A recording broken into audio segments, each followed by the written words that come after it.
আসসালামু আলাইকুম সবাই। তো আজকে আমি দেখাবো কিভাবে চায়নাতে কোনো কিছু অনলাইনে অর্ডার করার পর সেটা রিসিভ করতে হয়।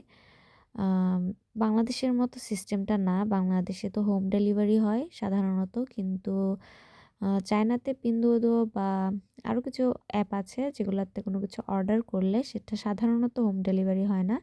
এরকম প্রত্যেকটা কমিউনিটি এরিয়াতে এরকম কয়েকটা কুরিয়ার স্টেশন থাকে যেখানে যেয়ে নিজেকে পিক করে নিয়ে আসতে হয়। পার্সেল যখন ডেলিভারি হয়ে যায় তখন ফোনের মধ্যে মেসেজ চলে আসে যে আমার পার্সেলের পিকআপ কোড কোনটা এবং কোনটা দেখে আমাকে নিতে হবে। তখন এখানে এসে সেলফ নাম্বার মিলিয়ে পিকআপ কোড মিলিয়ে নিজের পার্সেল নিয়ে যেতে হয় আরকি।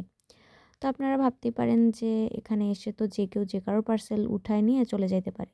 বাট সাধারণত এটা হয় না, কারণ আপনি সোজা পার্সেল হাতে নিয়ে বের হয়ে যেতে পারবেন না। আপনার নিজের পার্সেল আপনি রিসিভ করার পর আপনাকে একটা এখানে রোবটের মতোই একটা স্ক্যানার থাকে যেখানে আপনার এই পার্সেলের কিউআর কোডটা স্ক্যান করাতে হবে এবং এই মেশিনটা একসাথে কোডও স্ক্যান করে এবং কে কোডটা স্ক্যান করলো সেটাও সাথে, সাথে ভিডিও করে রাখে। মানে ক্যামেরাও আছে। এখান থেকে কারোর পার্সেল অন্য কেউ নিয়ে যাইতে পারে না। এখানে আমি কি অর্ডার করছি সেটা আরেকটা ভিডিওতে দেখাবো। কারণ আপনারা দেখলে অনেক অবাক হবেন যে এই জিনিসও মানুষ নাকি আবার অনলাইনে অর্ডার করে। তো সেই পর্যন্ত আল্লাহ হাফেজ।